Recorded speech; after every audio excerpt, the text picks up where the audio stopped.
Well, good day, everyone. Welcome back to the kitchen table on Freethinkradio.com. My guest for this week's installment of Canucks at the Kitchen Table was Todd, the creator and host of Winnipeg Alternative Media, which has the excellent acronym of WHAM, and you can find them on Twitter, Facebook, and YouTube, of course. But before we get right into it, there's a few things you should know. Like, for one, time for the show is happening live tonight on freethinkradio.com at 10, and you should consider yourself invited to attend by radio. But that's not all. There's more shows on freethinkradio.com every Tuesday and Wednesday night at 10 o'clock, not to mention the 24/7 streaming music that you likely won't hear too many other places. And every Tuesday or possibly Thursday on the Freethink Radio YouTube channel, you can catch a live stream with myself and Doc Ellis. And of course, that's where you can find all the previous Kitchen Table episodes, live streams, and other miscellaneous Freethink Radio debris on the YouTube channel. And it doesn't end there. Oh no. Freethink Radio is also the purveyor of not just radio, but other forms of dying media, like zines. So if you're into that kind of thing, check out The Pale Horse, which is Freethink Radio's collaborative zine, published on an irregular basis in real hard copy format. And not only do we want to send you The Pale Horse, but if you have something you'd like to see in it one day, send it our way to freethinkradio@gmail.com. And you can find out more about this and how to make all of these things happen on the Freethink Radio Twitter and Facebook pages. So, with all of that out of the way, pull up a chair for a conversation that I found super enjoyable on a lot of levels. And without further ado, here is my chat with Todd. Awesome. All right. This is going to be a good conversation. So we'll just jump right into it. I record like a little intro separately, so I don't have to worry about doing it on the spot. But I will introduce you, and I will get your name right this time. I'm so sorry for... No problem. It's actually funny. I get called Tom, especially when it's sort of like somebody who's, I guess, maybe just come across some of the work that I've done, when it's sort of like the first ever email from a certain organization or somebody. Tom happens to occur more often than you might think. All right. Well, I feel a little better now. Thank you. Yeah. Thank you very much. So thank you, Todd, for joining me at the kitchen table. I really appreciate it. And actually, your channel was recommended to me by one of the listeners at Freethink Radio. So that was how I came across your channel, Winnipeg Alternative Media. And it's great to have you. Thank you so much. Oh, you're very welcome. And again, thank you for contacting me and wanting to do this. It's always a pleasure to talk to other like-minded individuals and, and get involved in good conversation and or even debate. Because it's all really about getting back to what news, media, and even just people enjoying this wonderful thing that we have, the internet, and using it for good is free speech, right? Which of course we know is under attack all over the place in all ways, shapes, and forms. So every available option and everybody who starts their own platform to sort of not want to go down that path and to go into that dark night. It's always a pleasure to be around, to enjoy each other's platforms and do work together and converse. So it's always wonderful, and especially with other Canadians as well too. Of course, it's always big for me. So it's great to hear that. I guess some of my followers and listeners out there are doing such great work like that and going ahead and wanting people to join up and talk and do things together. By recommending different platforms and different people and such. That's great. I'm so happy to hear that, and that certainly means that you have a very good active audience as well too. So that's wonderful. Yeah, thank you. Yeah, I agree. It's all the good parts of what social media is supposed to be. But we're still a pretty small station, but we do have some pretty awesome folks around. But like you said, this is, as Canucks, this is part of my Canucks at the Kitchen Table series. And as I was mentioning when we were first talking, you're my first guest from the Prairie provinces. So that's kind of a benchmark here in this series, which is very cool. But I always ask my guests to start off, like, just kind of what got you started with your YouTube channel, what motivated you to be public about your opinions and just kind of get out there and talk to people, and what the backstory is. Yeah, absolutely. With my pleasure to tell you that little story. And it is a great honor to be the first prairie guest on your show. Our little sort of, what would it be, slogan, really, that I use all the time. It's even in the title of our weekly episodes that we do where we have multiple guests on. But it's Prairie Truth. We've been saying Prairie Truth, and that's, as our little sort of promo kind of thing for a long time. And my weekly episodes are called Planting Seeds for Prairie Truth. And, sort of to play up on the whole prairie thing of, farming and such, and agriculture. Right. Yeah, where Winnipeg Alternative Media started was about 6 years ago now, a little more than 6 years ago, getting up on 6.5 years or so. And me and an old friend of mine, who were listening and watching and following tons of different alternative media all across the internet for, quite many years, and, kind of going down the rabbit hole together, started to discuss and explore, where is the people starting little teeny, alternative media platforms and free speech platforms in Manitoba and the prairies. And we came into contact with next to none. We scoured the internet, we scoured YouTube, we scoured Facebook, and came across zero. A few little small We Are Change groups that were doing nothing at all, and that was it. There was nothing. There was nobody putting out consistent content. There was nobody trying to do things like actual interviews and actual sort of even kind of armchair investigative journalism. Nothing like that whatsoever. So then we started the conversation on, okay, well, if we wanted to get this going, if we wanted to, start putting together some YouTube vids and whatever, then, what would we call it? How would we do it? And then, after some further discussion, Winnipeg Alternative Media came up because it had the acronym WHAM, and that sort of sounded, oh, that's pretty cool. And we ran with it. And then I just started putting together a few YouTube videos, and then boom, I got a good local following and quickly got a couple people that wanted to hop on board. And so for our first few years of really being in noticeable existence, we actually had upwards of 10 plus volunteers at one time. People doing, we had a good website. I don't have a .com anymore. I have it for a few years now, actually. And I don't know, there's a possible chance that I will have a .com again. It might be in the works in my near future, but not really too worried about it right now. I basically just attack social media, and that's, got me an even larger following than I could have imagined.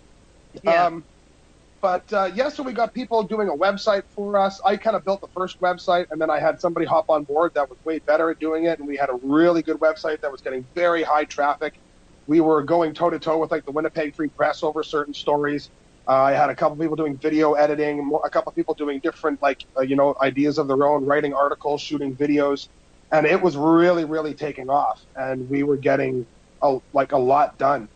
And then things changed. A few people got different ideas, wanted to leave. My old partner, some of your listeners might know, Josh Sigurdsson, who does World Alternative Media. So you can also, you can go check him out. He does a lot of very interesting things.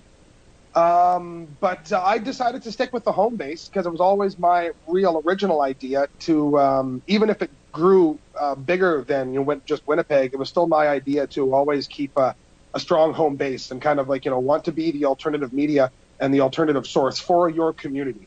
And so I kind of stuck with that. And myself, I'm more of a family-orientated man as well too. I don't go jet setting around the world and and whatnot. And I'm more rooted into a community with with family, with kids, and that kind of thing. I've been working the same day job for the past 11 years. And so I stuck with the Winnipeg Alternative Media thing, and it kind of fumbled around for a little while as I tried to find my way with having a lot less volunteers and trying to do it on my own and do all the video editing. And so, of course, I dropped a lot of video editing and started doing more just live broadcasts. And I first started off with just audio broadcasts as well too over YouTube, and I figured I would just kind of do more of a talk radio style of thing. And then a couple of years ago, Facebook Live really got kicked off and became the best part of Facebook, that's for sure. And I started doing that, which of course is all done by video, and you can invite guests in and such. And that just absolutely took off. And in the past couple of years, Nice. my following has really exploded. And especially Canada-wide, which is huge for me because I didn't really care to have too much of a, U.S. following and that kind of thing. Like, I'm fine with it, and it's great. Because, of course, I talk a lot about, global issues and U.S. news and stuff like that as well, too. But the fact that it's really taken off in Canada more so has really been important to me.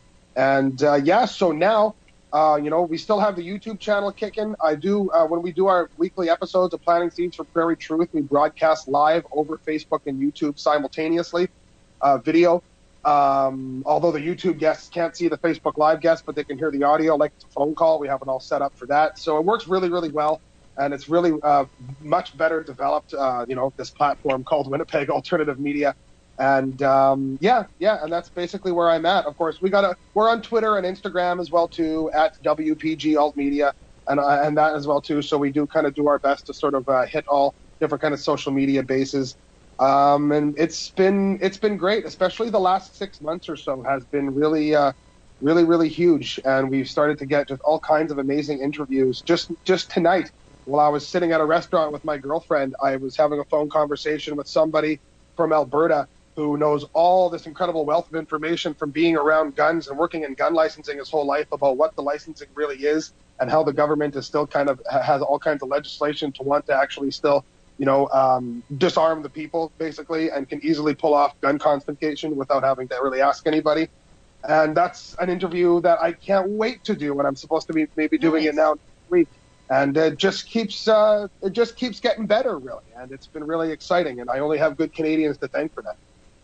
That's awesome. That's really encouraging to hear, like a positive experience like that. And it's cool that you've maintained that more local community focus too, and stayed more regional within Canada.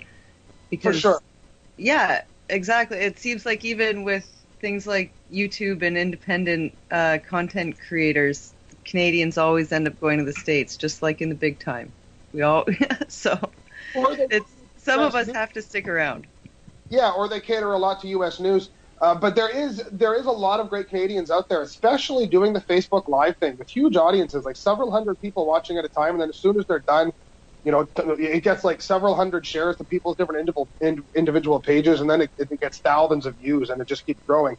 And of course, these things are usually bumped up to YouTube as well too, the same as what we do. And I can see it really growing across the country. And I can, just in the fact that I can say that the last 6 months, the connectivity, and just like yourself, you had an audience member, basically request for us to do this.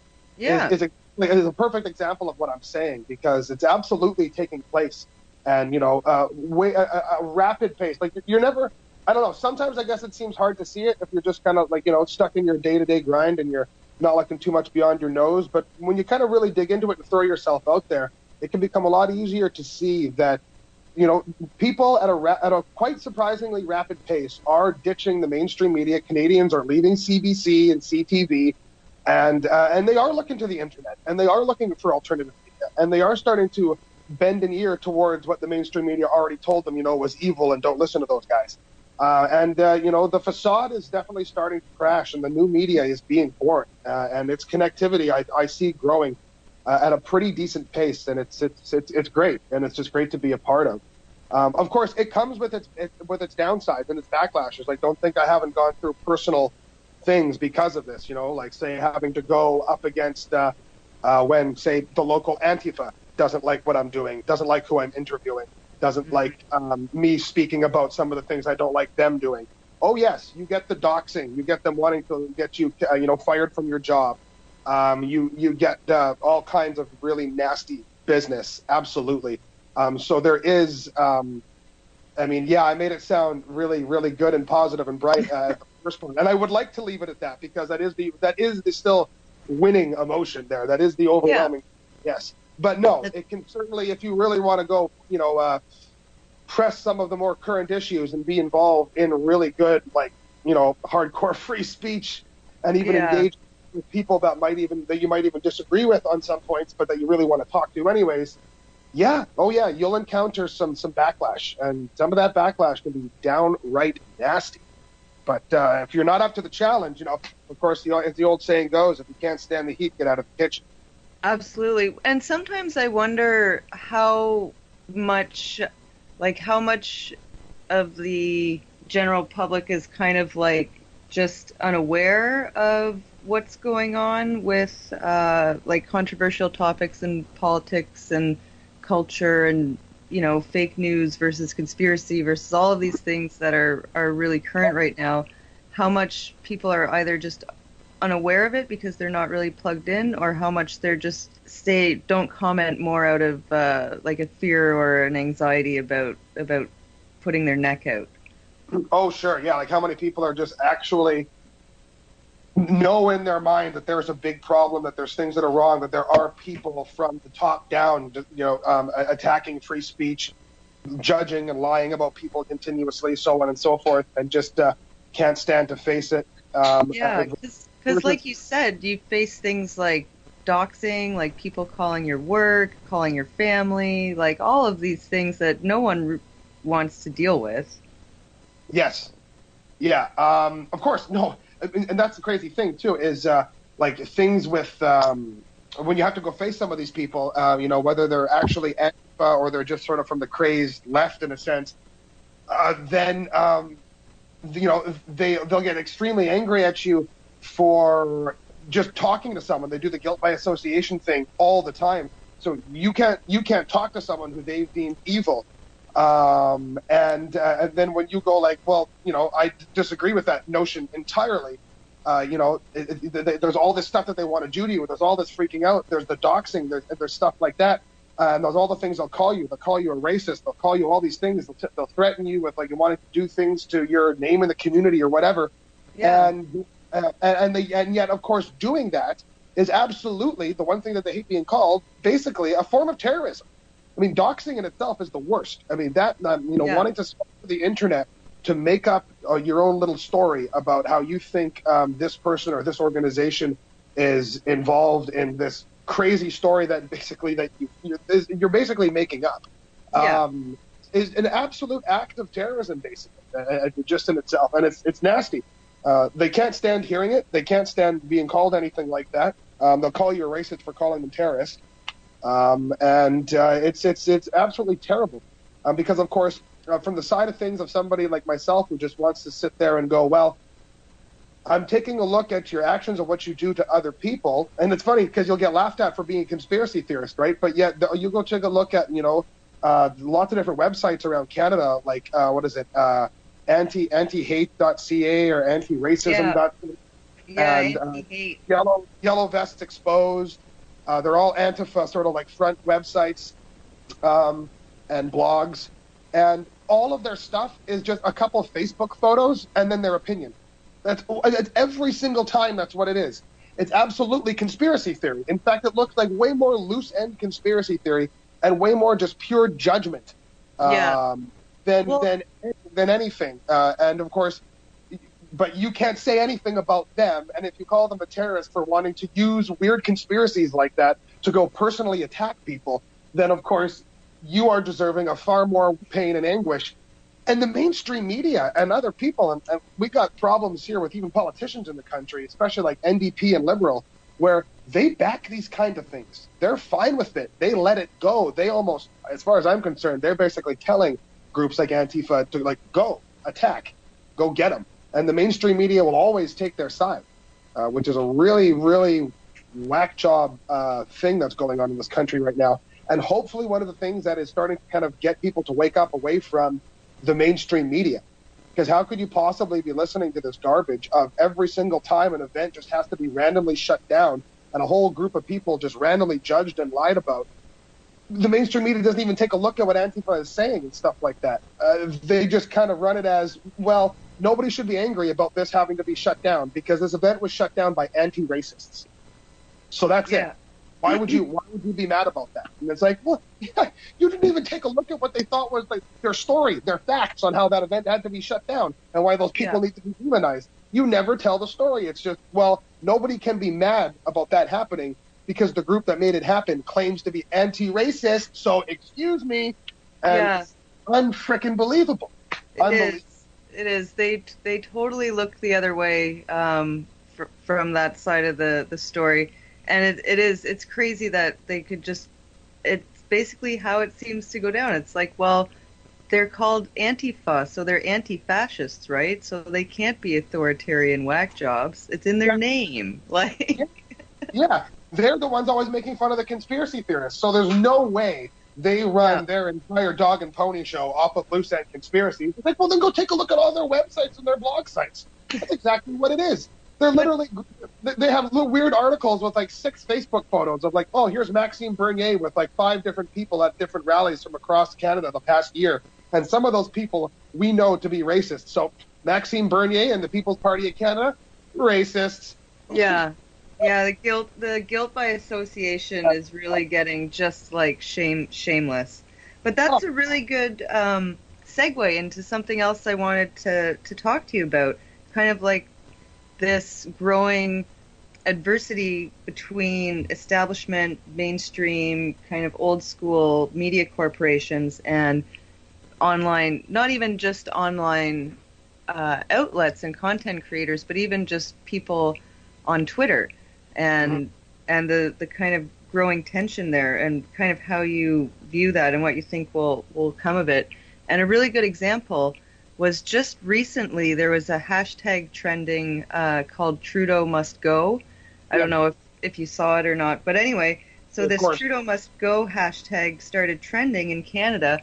And then all of these Trudeau supporters or anti-conservatives, I guess, came out saying, oh, it's Russian bots and it's conservatives paying for fake Twitter sock accounts and there's no way this can be real and this is all propaganda. And it's like an example of being in an upside down world practically, where it's like, what do you mean? Well, because we're in a lot of ways we're usually societally and politically about just a step or step and a half behind the U.S.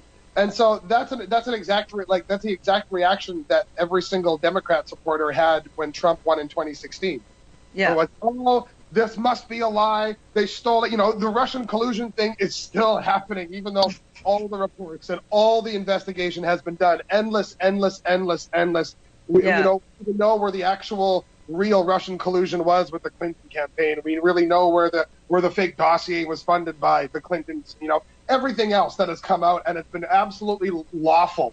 And and then it gets lied about, like, no, it's not lawful because Trump hasn't sat on the bench, right, or on the hot seat. It's like, well, because if you haven't found anybody for being even close to guilty, you don't have anybody actually coming up to say that person I know for sure is guilty. You just have conjecture and hearsay. The person doesn't have to go sit in the hot seat. Clinton had to go sit in the hot seat, Bill Clinton, because he had somebody that worked for him saying, you made me give you blowjobs. So that's a slightly different issue than a few people saying, I'm pretty sure there's a slight chance he colluded with Russia. I think, well, no, that's nowhere near the same as someone going like, I work for him, he made me give him blowjobs. Yeah. Yeah, a little bit different, but that doesn't matter to Democrats in America. They're still freaking out. This can't have happened. It's impossible. It's for some reason, that's just the brainwashing, and boom, it's there. And so, yeah, it makes perfect sense that now you've got liberal Canadians that are basically like American Democrats now, because a lot of them are going further and further left. They want to be like Antifa. They want to be the NDP. They feel the same way about all the same things. The two parties should basically amalgamate.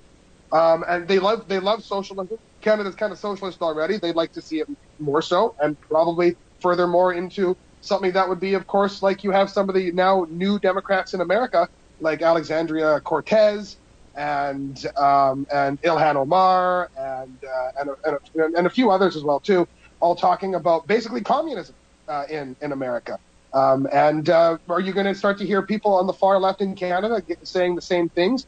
And just coming up with wild conspiracy theories. While, of course, they say that everybody on the right is a right-wing conspiracy theorist. Every conservative is a right-wing conspiracy theorist. Well, they're coming up with weird things like there's no such thing as conservatives actually running a popular hashtag. It must be Russia. Yeah, I Yes, know. yes, of course they're going to do that. They're absolutely going to do that. Yes. So expect more of it is what I'd say. At least in a short little while. I mean, maybe, hopefully it doesn't go on for too long. But right now, well, I guess everybody wants to really go pick the next big fight over the next federal election. Then yeah, it's gonna be like that. Yeah, I think leading up to our federal election in October, it's definitely going to get worse before it gets any better. And depending on what happens in the election, it could deteriorate further from there. But we'll see.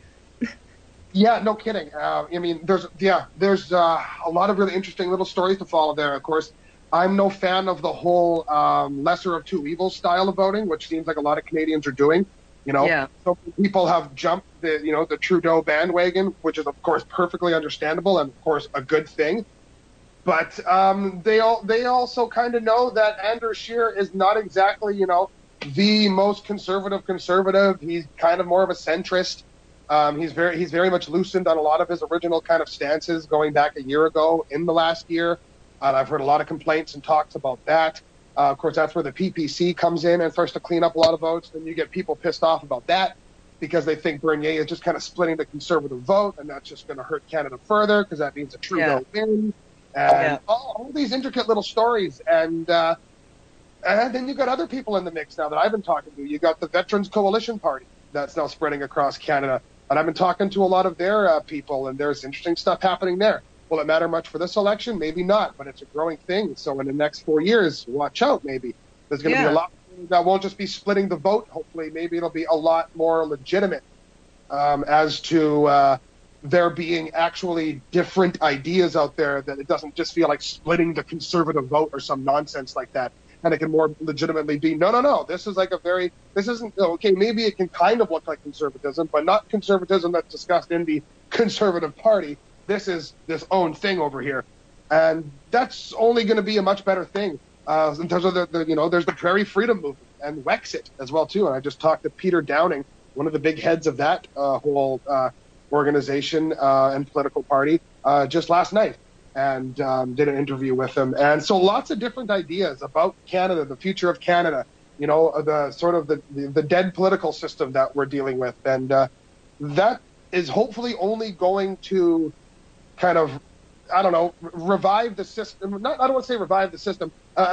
Hopefully it's going to evolve things and bring to light, the fact that these kinds of newer ideas that have really taken a hold, especially on social media and, throughout the landscape of the internet, has a lot of meaning and is backed by history, by old Canadians, by new Canadians, by people of different walks of life that love this country, and is going to be something that I'm pretty sure will stand the test of time.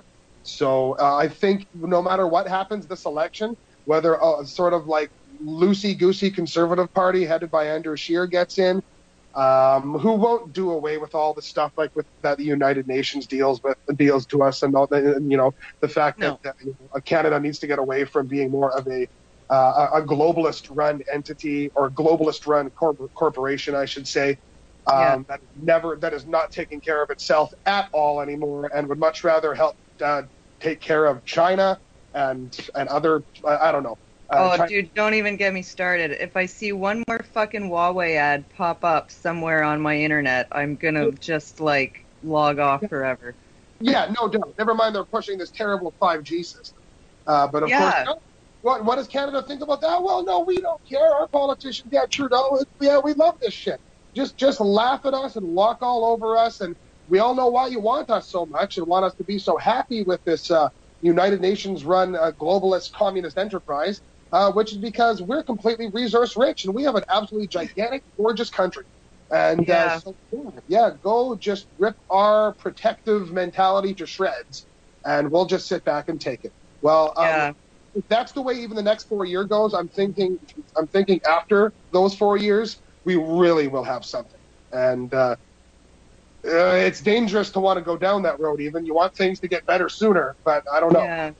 It's hard to it's hard to really just kind of think that that's going to be an easily attainable goal, and you don't want to force it too much because you can kind of wreck it. Yeah. So it is the way it is. This election coming up is going to be dicey, to say the least. But I'd say there's so many good things happening that you got to stay positive.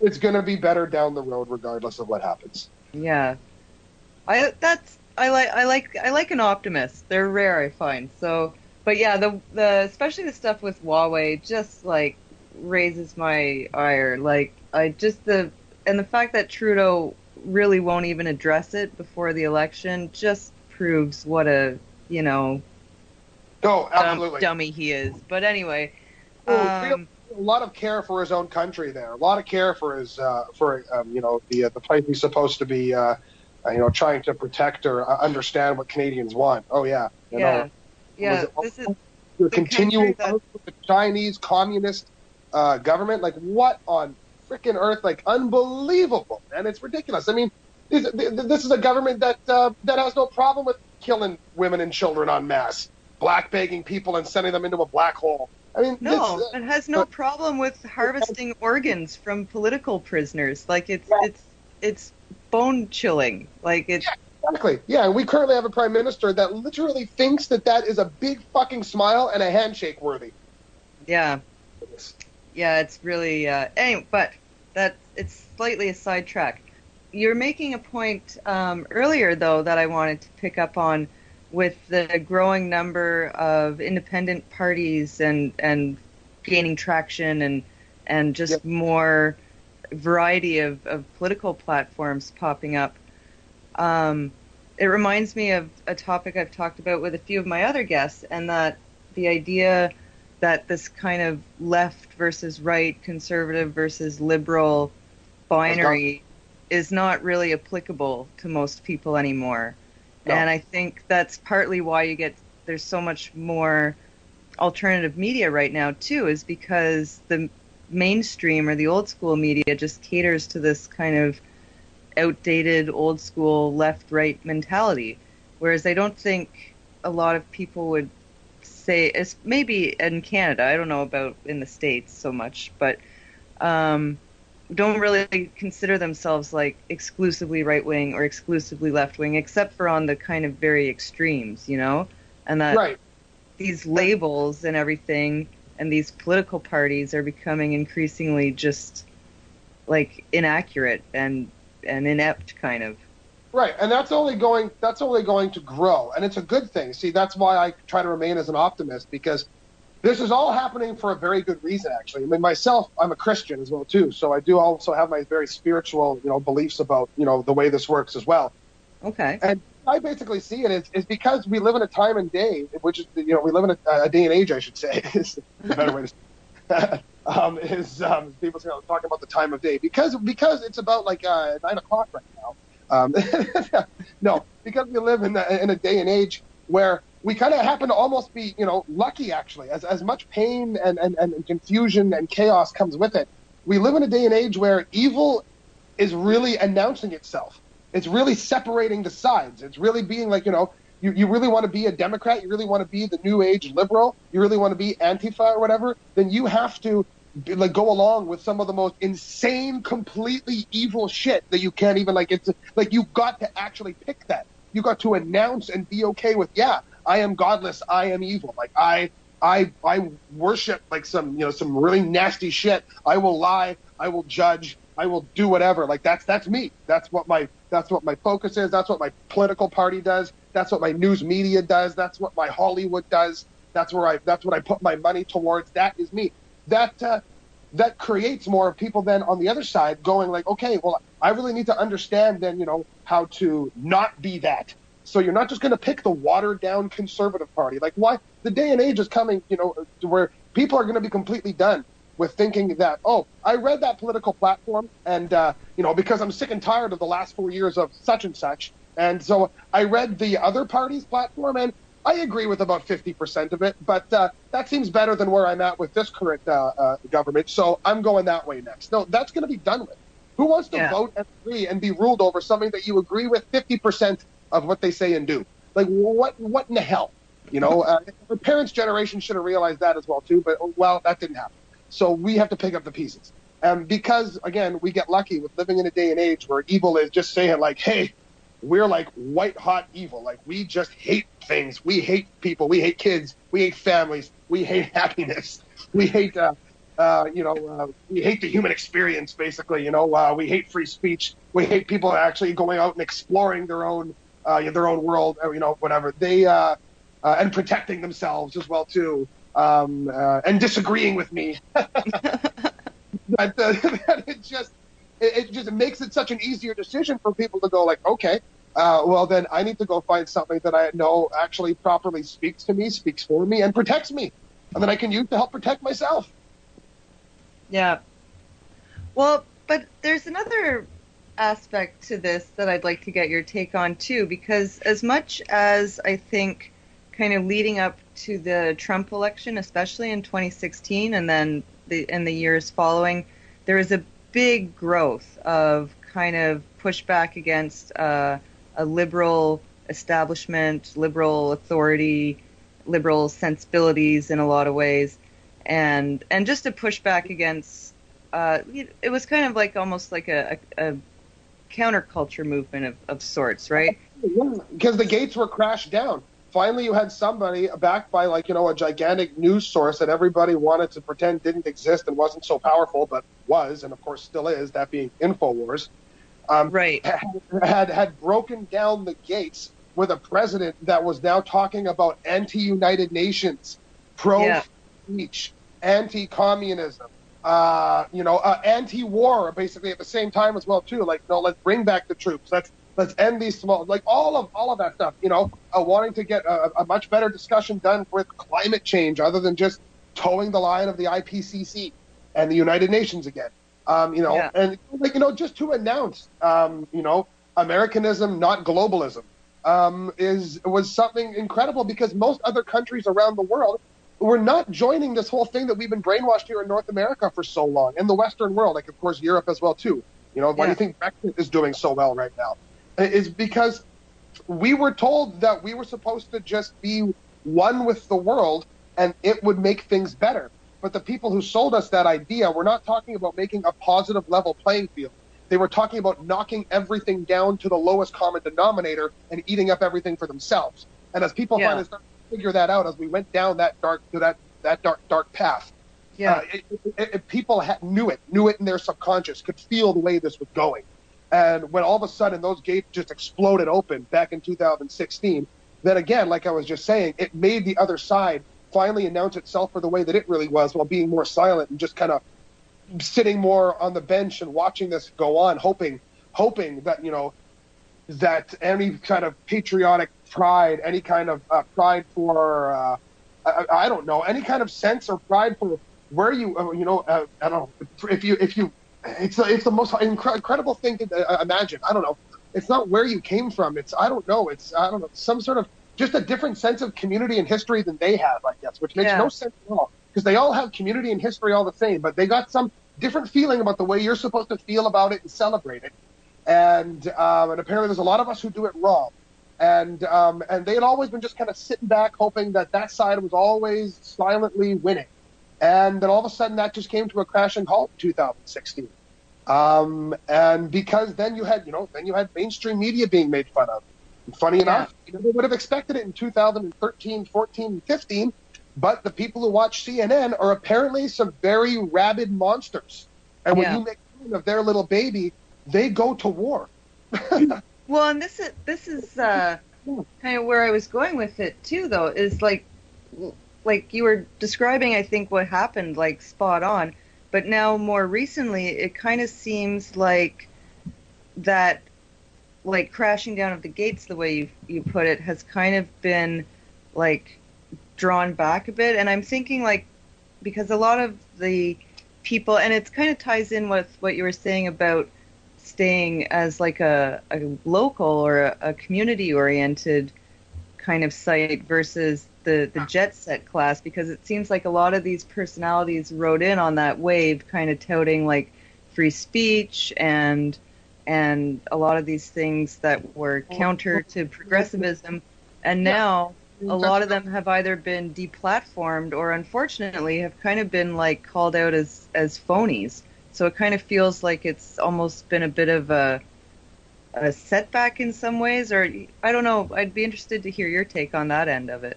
Well, I'm kind of going to sort of toe the same line. I'm kind of, going to say the same thing, really, is that's all par for the course as well, too. These are all still good things. These things kind of need to manifest, so you kind of cut the wheat from the chaff, right? Right. And so we crash the gates. Our phony's going to come in there and try to kind of loot off of, what's happening, try to gain a buck, gain some attention, enjoy a bit of time in the spotlight, say that they had a part of this or whatever. Sure. Are they going to be found out? Yeah, most likely. Yeah. Great, that's fine. I don't have a problem with that at all. There's a lot of bad people around every corner still.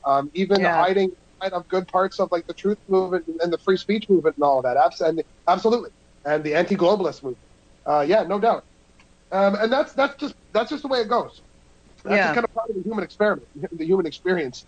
It is absolutely par for the course. So, yeah.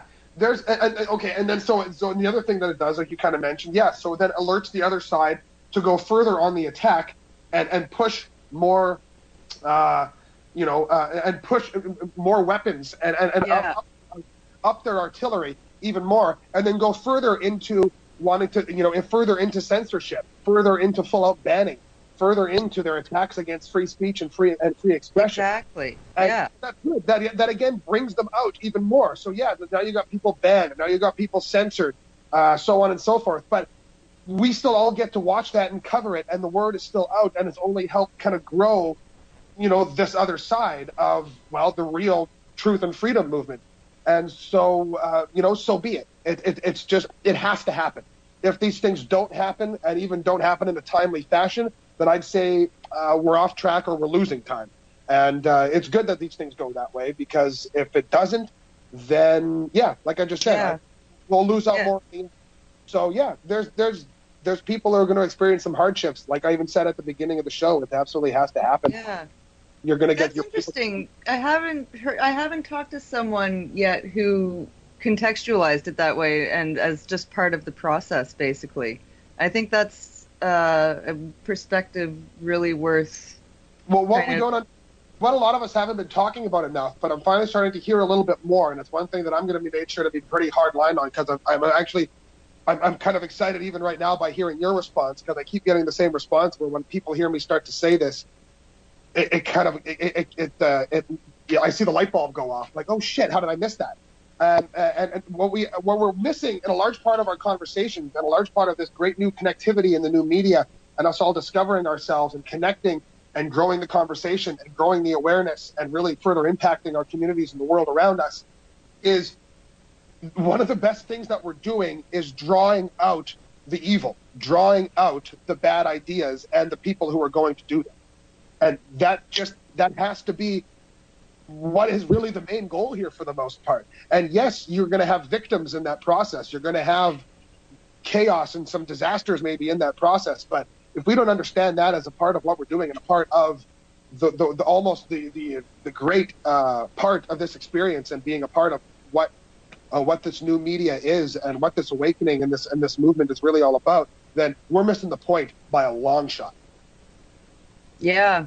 Well, it's hard too, though, I think, because just the sheer amount of stuff that's online, right? Like, you can get so bogged down just in the sheer volume of content, like on your Twitter or your Facebook feed or your YouTube subscription, that, I think it makes it exhausting almost.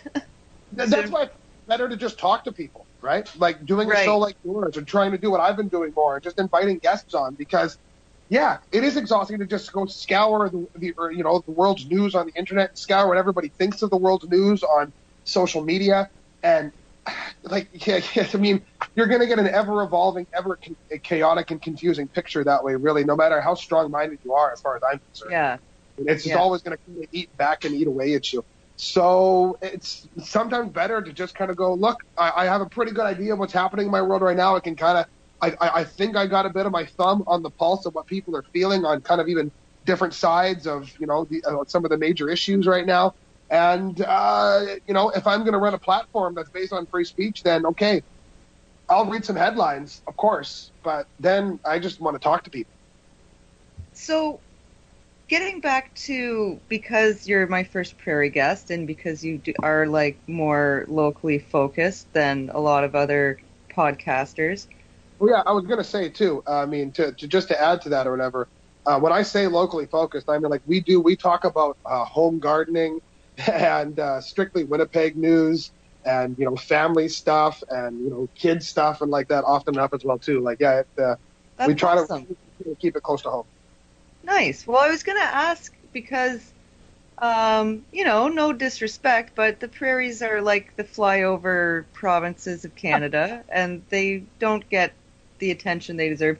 Personally, I think the prairies are absolutely beautiful. I know that not everyone, I should say. I know they get a rep for being boring, but really, you're never going to see such beautiful sky as you will in the prairies. So that's my endorsement. Funny thing is, people might be thinking a little more of Saskatchewan when they feel that way. But northern Saskatchewan is a lot different from central and southern Saskatchewan. We were just talking about the English.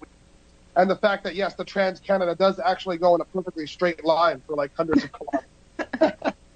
Yeah, it's amazing. It really is. I mean, that was where people really had the first ever cruise control because you could just like put your knee on the wheel and, crack a beer. Yeah, and lean back. Yeah. Good. So I wanted to ask you just, like what's going on in the prairies? What happens what's like Winnipeg centric that never gets talked about in Toronto or Vancouver? Okay. Well, I want to first start off by saying, of course, that, so with Manitoba, right, we got our big windscaping prairies and our great, amazing farmland. We also got beautiful foothills as well, too, when you go further off to the west and closer to the Saskatchewan border. That's incredible. It doesn't really look like classic just flatland anymore. But just a stone's throw from Winnipeg in a couple different directions, you have huge boreal forests, just like kind of you have in the Canadian Shield, like northwestern Ontario, which is just right by us. I got a family cabin out there close to Kenora. Nice. And I'm going there this weekend, actually. And then you got Lake Winnipeg and Lake Manitoba just an hour or 2 hours, north of us. And that's, once again, not classic prairie land whatsoever. We're talking about a gigantic inland ocean, basically, Lake Winnipeg, and huge beaches and forest land and everything like that. So, Manitoba's a prairie province, but only a section of it, really. There's a ton of incredible wilderness here of all different kinds. We even have a natural desert not even too far away from Winnipeg. It's about 2 hours away. And it's a completely natural desert with desert snakes and lizards as well, too. It's incredible. And so there's a lot of shit here in Manitoba. Does it sound like I'm being paid by tours in Manitoba? Yes. Yes, it does. But am I? A little bit. Absolutely not. But I mean, anybody that hasn't been to Manitoba and really roamed around and wants to consider just a boring prairie province, dead wrong. As for Winnipeg, the big stories or big things going on in Winnipeg right now is the fact that because we're a rapidly growing city, I shouldn't say rapidly growing, but we are growing. I mean, we are a city maybe that is taking its biggest shot of wanting to rush closer, towards 1 million people here in Canada right now. Right. And so there's a lot of different development going on. Big, huge project happening right now, even right behind the apartment that I'm at, with shoving in a huge, gigantic rapid transit system with all kinds of new bridges and tunnels and reworking half the frickin' city to get it in there. Oh, fuck. We've had very bad city planning. We've never planned for growth. We've always just kind of put stuff around, like, okay, so we'll put some houses there and then we'll whatever. And then if any city councilor offers up an idea like, well, if you really want to shoot in the next decade plus towards 1 million people, you should be developing this way and that way and make sure to have these things set up in these right places. And Winnipeg usually goes, maybe. And then when it actually gets closer to that's actually a good idea and you should have already been working on it, they go, oh, shit, okay, let's try it now. So we have a terrible history in city planning. So they're trying to shove in this rapid transit system. It's received a lot of controversy over the past few years because of being maybe a big, huge waste of money. We don't really know how many people are going to be using it. I don't know. I think the plan might kind of work out in the end. It's tough to say. But it also spurs urban development as well, too, because once they put this rapid transit stuff in places that haven't been developed, which it has ran through a few already, then, of course, the condos and the new housing developments follow afterwards to surround it. That's all a part of the plan of sort of filling in the city. So that's all good. I don't have too many problems with that. Of course, there were some activist groups that didn't like a set of wetlands and had to get plowed over, and I was a little upset about that at first as well, too. But then it ended up that the protesters really just wanted to make more of a cultural point about it and talk about how it used to be like some sort of old Cree land or something like that. And I was like, well, there's been Manitoba hydro power lines running over this land for 75 years. So what the hell are you making the point about it being Cree land now? I mean, I think that's a little said and gone. So, okay, so now the city of Winnipeg is going to run a road through it, and there's probably going to be housing developments. Well, fuck that all to hell. Okay. Where's your plaque and your sign saying that this was always designated for you while the power lines have been running here for decades? Well, we don't have that. Well, I'm pretty sure you're going to lose this fight. The city councilors, state, and a couple companies, stand to make a lot of money. So, sorry. But yeah, that's not really much of a story here anymore. The big story in Winnipeg right now is crime. And again, because of, I guess, maybe somewhat of the rapid growth to the city, I'm not sure. I think it's more gang related, but there seems to be a very big uprising in shootings and stabbings, of course. The city for years has been wanting to make downtown safer, and it always ends up being just a total toss in the bucket and never really works or whatever. There's apparently a really big meth problem in the city. So there's a lot of gangs that run a lot of meth around the north end and the downtown core. And that spurs a lot of the gang violence. And it's become quite a bit of an outlandish issue, and especially just this year in 2019. But other than that, and some of the ridiculous things that the local Antifa has done in the past little while, that I've had my run-ins with. It almost seems crazy to me that Winnipeg even has Antifa, but I guess they're everywhere. Oh, yes. And they're rearing an uglier head in Canada much more, it seems, as, of course, they kind of see the shift in Canadian politics going more from not just conservative, like we were talking about earlier, right? They're watching it go from not just conservative, because I've even spoken to Antifa members saying, we're okay with Scheer. It's not like we're going to go and bug, conservative party events and go all anti-Scheer and all that. No. But they have, of course, hated the fact that it's gone further from that, and people really have some different ideas and some much stronger feelings about, things like signing on to the UN Migrant Compact, not giving Canadians a choice on who we're letting into the country and how much and when, things like climate change, those kinds of issues. And so, of course, Antifa goes full globalist with all that and goes, I mean, it's unbelievable. Sometimes some of the heads of Antifa should probably be freaking UN delegates. I mean, they would vote the same way. So they get all pissed about it, and they want to go and shut down events for all parties that are anything. Basically, if you're not the three big parties, or the four, I mean, the only parties they're not going to piss and moan about is going to be the Conservatives, the Liberals, the NDP, and the Greens. That's it. If you're from those four parties, you can have an event.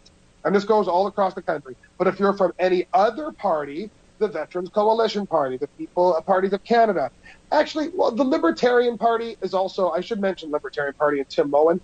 Enough Antifa is okay with the Libertarian Party, but I would imagine they would see some flack on occasion as well, too, especially if Antifa finds out that they might be entertaining certain guests, or they'll even just watch a Facebook event and say, found out that this local guy and this local guy, and this local guy's a Proud Boy, and he's going to go see the Libertarian Party, so that's it, we're going there. The Libertarian Party is... They're all Nazis.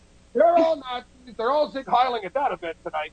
And and so it's still susceptible to the same garbage, because these people literally spend way too much time watching shit like Facebook events and Facebook posts. And this is like, I saw one of our little flag guys because we once saw him at a rally that we hated. And so now he's going to this other event. So that makes that event evil. And it's just all the fucking same. Yeah. So that's one of the terrible things that's the one big thing that we're going to have to get over here in Canada is and that's why, I mean, I get a lot of people, I don't think I get a lot of people, I know I have some that have been trying to kind of say I don't want to say that I'm getting a lot of people, I guess, necessarily saying, like, why do you continue to have to, bring up Antifa or whatever? But it's like, really? Canada's political future kind of hinges on, are we going to be able to have people and like companies and businesses that can host events, because the political party contacted them and say, hey, can we host an event at your establishment, and they can feel okay with doing it just because they want the business transaction even? I mean, is that going to be allowable in Canada, or is it not? Because right now we're going much further into the area of it is not allowable. These events will be shut down. People will be chased around. They will have to go find last-minute options. They probably will lose some of their audience, so on and so forth. And so that completely harms the wonderful experiment of real, raw, free speech, right? Because I'm a firm believer in, and this is what I even say to Antifa and people that just disagree with things in such a vile way, is, okay, why don't you kind of do what I try to do when I have a point to prove about something? And if you're so active, and if you're such an activist, and you have all the points online and on your own little blog spot and your own website, and you've got it all keyed up, and you know what's going on, and you're going to catch the racist, then go in there with a camera running, especially because most of these political events are free fucking events. Go in there with a camera running, go with Facebook Live running, and go show us in the world all the racists in there. Go find them out, man. Go even talk to them. Try to do interviews. I don't know. Do some real work. Go in there and actually find them for me. Film it, man. Film it live. I'll be watching while I'm sitting on my couch. Or if it's a rally that I actually enjoy, I'll be there. I'll meet you there. We'll film each other filming. But no, they never do. They never do that. So they never allow for the actual party, the actual apparently really bad idea, to fully be caught and announced and sort of be itself, which would be, I guess, if they were right, the really bad idea. But because it never gets that chance, well, then who the hell is to say what? It's just done with we have an opinion, and so they're not allowed to speak in this city. And then they have time to email and fucking threatening people so much. They threaten people so much. Yeah, and it just ends with people getting smeared and slandered and vilified in ways that they never deserved and that were totally blown out of proportion or just outright fabricated. So, and then when they're champions, it's because they bully somebody so much, and then they do this whole, like, okay, now we got their ear because we told them, like, look, we'll fuck with you if you host this event. And if you side with these people, which is still just hosting an event, not siding with anybody, hosting an event. Yeah. Then as soon as you agree with them, they start putting, because when you're going through the whole conversation with them, because I know this because I've spoken to the people who have been through it, and I've been around it enough, is they send you all the links to all their little stories, not real news stories, not real research. They send you links to their stories on their blog spots, on their website. Yeah. Are all their weird conspiracy theories. And if you're stupid enough or scared enough to just follow it and go, oh shit, there's apparently enough people out here, enough Canadians or enough Winnipeggers or enough Manitobans that have figured out that these people are really lying to everybody because they're really closet racists or closet white nationalists or whatever, closet KKK, then yeah, okay, I can't touch it. I won't. I'll disavow it. And I'll agree with Antifa. Boom. Right away, they celebrate and say, no, look, she agrees with us. They agree with us. He agrees. Yeah. That organization, that business agrees with us. They all agree with us because we're right. It's like, no, you bullied them into agreeing with you, and then they felt scared enough to listen to your dogmatic bullshit. But that's... Yeah. I mean, well, I'm sure you're aware of it, but like Lindsay Shepherd in Canada here is almost a perfect example of that. Someone who got taken way out of context, was totally misrepresented, was labeled a Nazi and all kinds of other terrible things. I mean, kind of by proximity of who she was associated with more than anything she ever said herself. Of course, that's the way it goes. Yeah. So you cannot interview someone that they don't like, or they literally say that you are whatever they want to say. Yeah. Or like even same thing, I guess, with Faith Goldie. I mean, it's personally, I'm not a huge fan, but I mean, she's gotten a really, I think, if we're honest about it, a pretty unfair treatment overall. Like, she's been deplatformed from everything. And I don't think she's actually, like a hateful person, really. She's not advocating violence against anybody. No. Okay, so controversial ideas, fine. I mean, really, if you think somebody is so far out from what you think the average person is going to be able to handle and agree with, and I do kind of see that Faith Goldie did kind of go a little too hard on certain maybe things that could have been considered, I don't want to say too far, but it's certainly too far too quick. Like, you're not just going to get some big following, like throwing that kind of stuff maybe out right off the bat. You could have just let her run her election and lose, because I'm sure she probably must. Yeah, she was still going to lose. Exactly. Yeah, she was probably still going to lose by probably a decent number. Yeah. But, I mean, but then you got to do the whole thing about creating this freaking, like, imaginary war zone. And it's just, again, you have to keep coming back to, and of course, Antifa and the people on their side and the left will never see it this way, which is when you really wreck the great experiment of free speech and that being a pillar of Western society, it means you're taking it away from yourself in the very near future as well too. You wreck it you're wrecking it for one side, you're wrecking it for everybody. Everybody. It'll then be a thing that, of course, the power structure, the government, anybody who wants to be overly authoritarian will use and say, look, the society already agrees with acting like this. And then you're really in trouble. And if you don't think that's going to be a part of what happens to all of our worlds, probably a lot sooner than we'd like to imagine, well, then I'd like to sell you a bridge that goes from Neptune. Because, I have some swampland you may be interested in. That's right. Yeah. Yes. I hear it smells lovely in the summer. Well, so this is a good question too. And I mean, nobody I think really has the concrete final answer to this, but how do you get people talking again? Like, especially as the mainstream media becomes more hysterical against online commentators because they see that they're losing their power and their money and their advertising, and everything becomes more divisive and everyone becomes more entrenched in their camps. Like, how do you get people talking and not pepper spraying each other anymore, or just shutting each other down?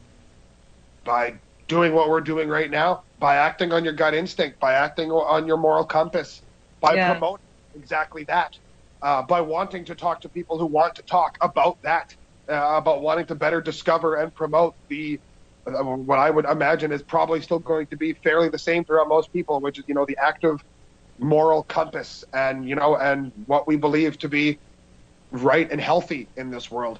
And when we get to the point of already having the conversations with enough people and starting little platforms and such and being okay with wanting to garner an audience, then we've already made those choices, really. And so you just kind of keep making them and promote the value of them.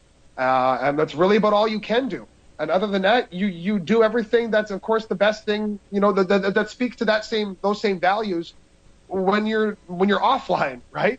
Which be offline as much as you can for the most part. And grow your community, grow your family, grow your garden, plant your seeds, right? As of course I say about things, planting seeds for Prairie Truth. It's something that just means so much to me, because it's just why do we always feel when we're kids and when we're raising kids and stuff like that it's so beneficial to have your hands in the dirt? Because it's like metaphorical, it's universal. It's putting seed into the ground, beginning new life, creating a new and continuing the great human experiment, and all of the power in that is where you're going to get your best benefits from.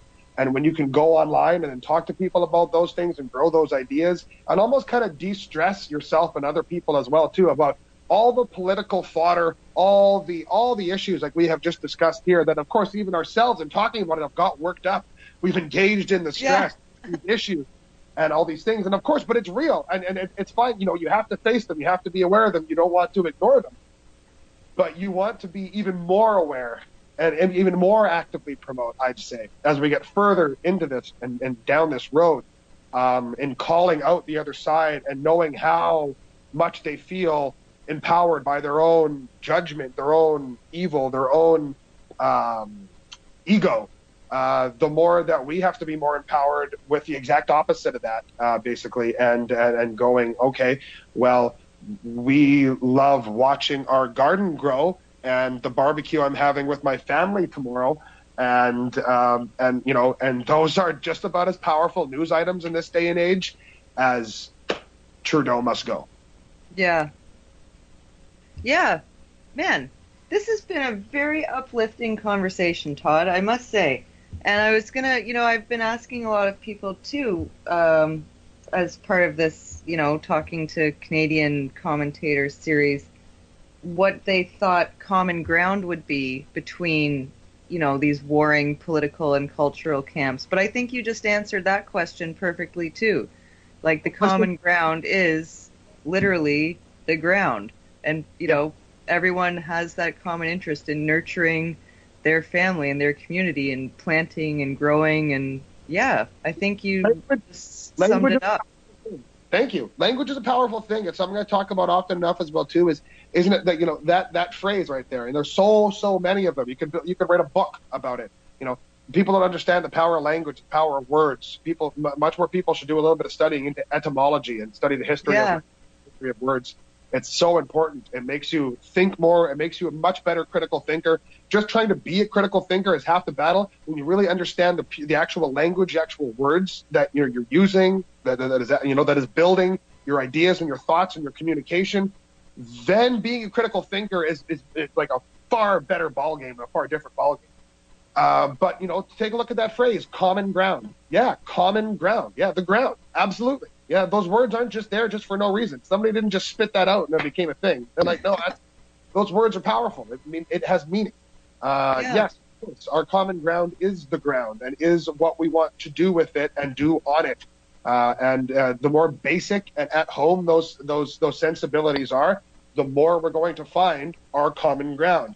And then you can kind of de-stress and de-escalate from everything that you're, being positioned against, and that is being positioned against you. And usually you can find the better ways to kind of go about it. And we're all guilty. Even myself, sometimes I'll get on video after I just learned something that happened in Canada or even here in my own city, and I'll just go on blast and I'll yell and I'll curse a little bit, and then I usually feel pretty bad, and sometimes I'll even take it down because it's like, why would I just fly off the handle like that? Like, stop, slow down, maybe think it out for a day, go look at my garden for a bit, put my hands in the dirt, then come back to the conversation. And sometimes it wonders. Raw emotion is a wonderful thing. We should never forget raw emotion. Anger and wanting to just get something out and almost smash plates, punch a punching bag is perfectly fine. And it's something that we should all have, it's a good experience. It's healthy. Yeah. But to go and broadcast that and want that to be something that I want, like to say, build an audience over is usually something I'm kind of going like, not so much. So, it is still a lot better in certain ways to kind of step back and go like, I could yell and scream about this right now, and maybe I will, but not on camera. But then tomorrow or 2 days from now, I want to go and talk about this. And, right.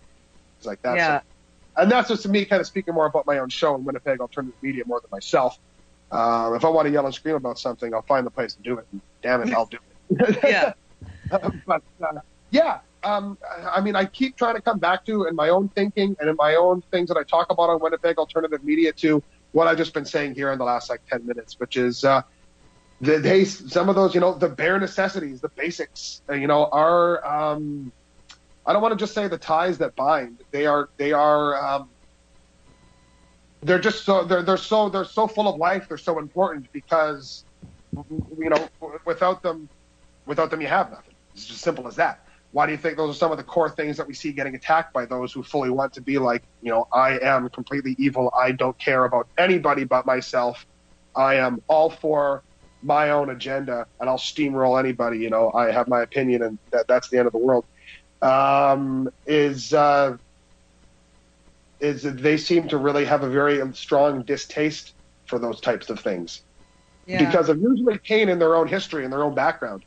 Things that happened to them as a child, so on and so forth. It's usually psychological trauma that leads to those kinds of things, and they have this great distaste for some of the building blocks of life and community and stuff like that. And that's just so much a part of what we see in a lot of what we talked about here tonight. It's so much a part of what we see in, the sort of left-wing side of political and societal thinking and the Antifa kind of style of mentality and behavior is it usually screams of like psychological trauma from their youth, which is too bad, right? Because I think a lot of us on our side of things would love to be the ones who try to help them with that, right? I see a lot of people that are pretty caring and giving on the more like right-leaning or libertarian-leaning like side of things, and but of course, we're not allowed to do that. Although I don't really fully believe in like psychology and therapy that much anyways. I think a lot of it is kind of just intrusive and almost a sense of bullying or brainwashing in a sense. But that's here nor there. That's a side topic. That's a side topic. Yes. I don't know. It's really where I kind of where I really want to choose to look more at my world is you got people who hate some of the basics, and then they have all these other crazy ideas about the rest of their world, but it's because they hate the basics, and a lot of the time I guess it's not exactly, well, they've grown up, so it's certainly kind of part of their fault that you could have made better choices. You could have tried to heal yourself and get away from whatever trauma that you feel you need to get away from, because I can look at you and you're involved in a lot of escapism with all your excuse making and victimhood playing. So you're making a lot of escapism there. Yeah. But okay, all right. There's definitely a lot of resentment that's just going to be inherent in that much dissatisfaction and that much anger and everything. And I think you're right. As much as you don't want to be the armchair psychologist, it largely does come from a place of hurt, Of course. And you do want to kind of sit there and go like, well, I think I kind of understand this. And at least I want to take a shot at trying to better understand this. So, like, could we sit down and discuss your feelings on not even sit down and discuss, can I tell you what makes me happy? Can I tell you me running through all this confusion? Can I tell you about how incredible I feel about my sense of family and history and community and so on and so forth? And maybe that would spark something in you, or I don't know. Like, could you just, if I even just said that because it's the way I feel, would you even listen to it? Would you care to hear it? And of course it's always a no. But of course, I often see that we want to do that to be positive, right? To be helpful, to be compassionate. But it's shot down with, of course, the worst of insults and ignorance. Unfortunately, a lot of the time.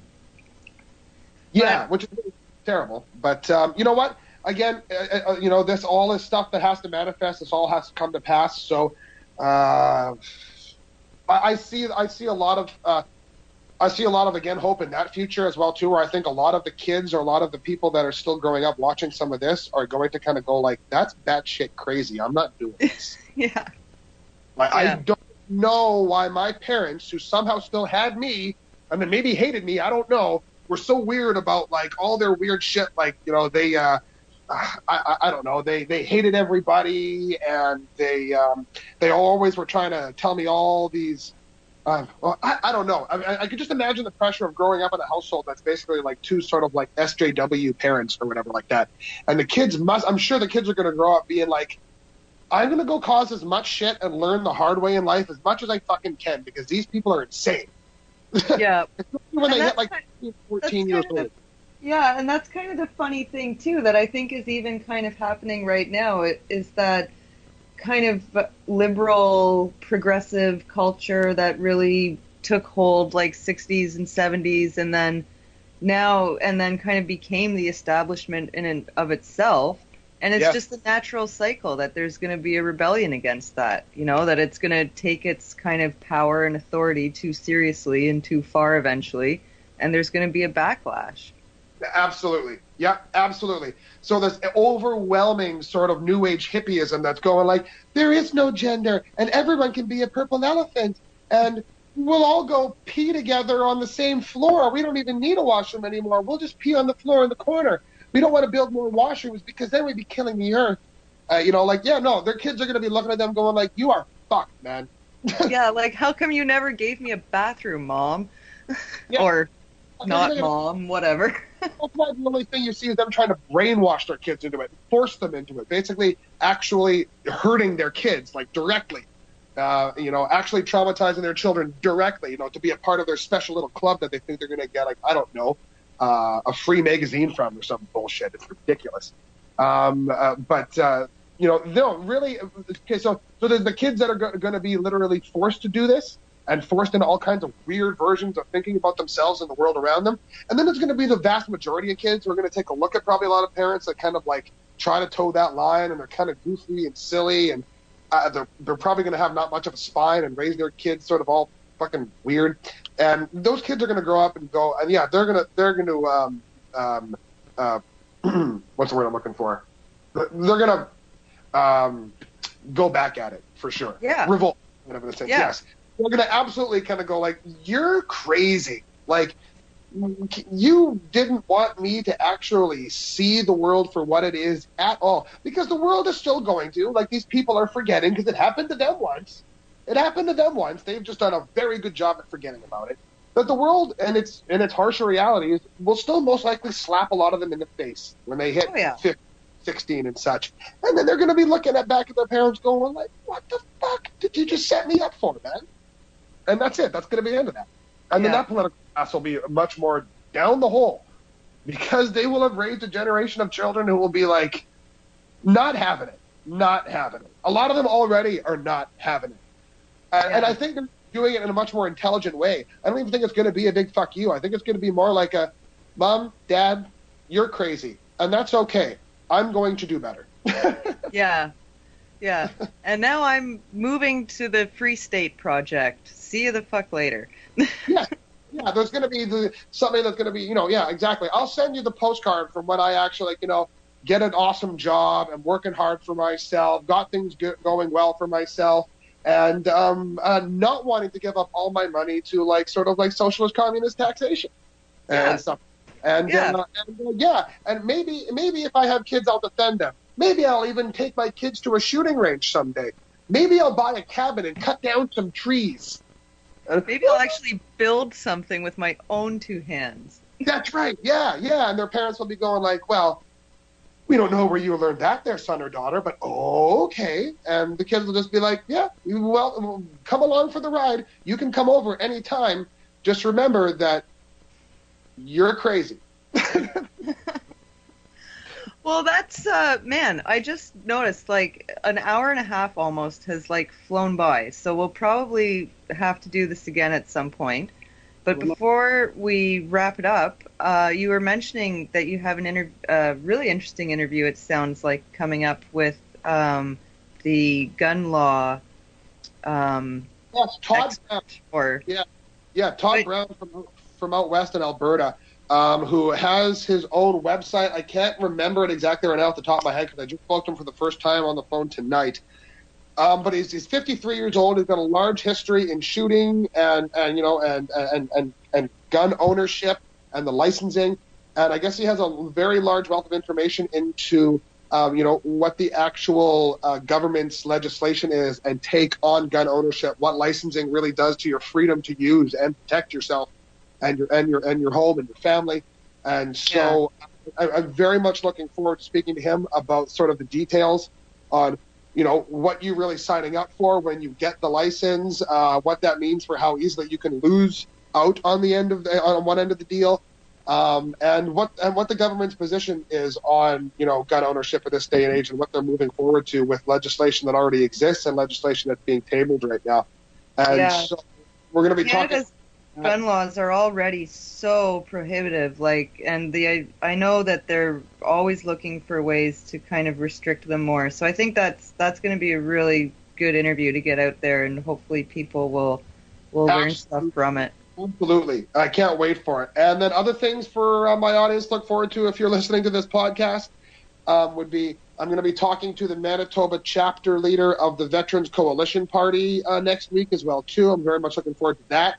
I'm going to be hopefully talking to one of the local supporters of both a free speech group and the PPC as well too. He's helped them out a little bit, so that's going to be interesting. And I also am working on an interview with an American, Jim Lee, who has been one of the main people for a good 15 plus years maybe even more than that, on geoengineering. Oh, really? Climate engineering and how it builds into, of course, the UN and IPCC model and Agenda 2030, so on and so forth. So I'm greatly looking forward to that interview as well, too. I've been in talks with Jim now for the past week and a bit. We just haven't locked down a time to do an interview, but I'm quite sure it's coming up soon. So I got more than enough really, really great content and interviews coming up soon. I'm very, very, very excited about it. And so, yeah, it sounds like it. That's all good. That all sounds really interesting. I'd definitely be checking back for those interviews. That's awesome, Todd. Cool. Oh, thank you very much. Yeah, well, I guess sorry, go ahead. Yeah, I was going to say, I can kind of feel that I'm sure we're about to wrap up here. So if you want, I'll give everybody just a quick little bit on where you can find me.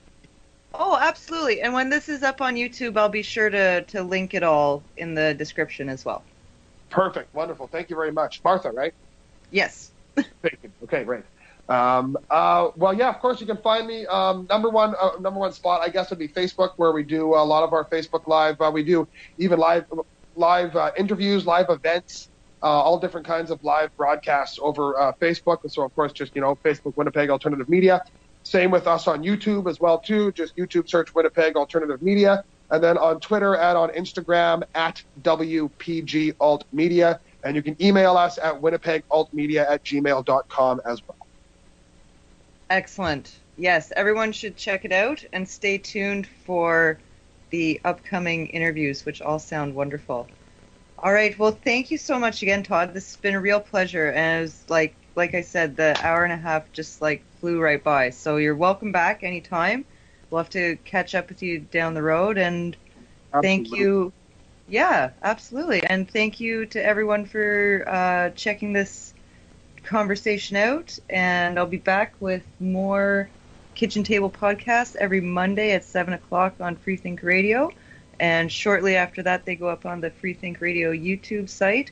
I have more Canadian political and cultural commentators on the way. So hopefully we're going to get a big chunk of not just Canada, but opinions covered and viewpoints and the whole kit and caboodle. So yeah, I'll be back next Monday. Thanks. Yeah, I like the whole idea of what you're doing right there with wanting to almost help the connectivity of all the Canadians that are kind of starting this new media. Great job on that. I am very, very honored to be a part of it, and I will absolutely be a part of it again. We'll stick in communication there, Martha, and let's continue to touch base. So because this connectivity is what it's all about. Absolutely. All right. Awesome. Thanks, Todd.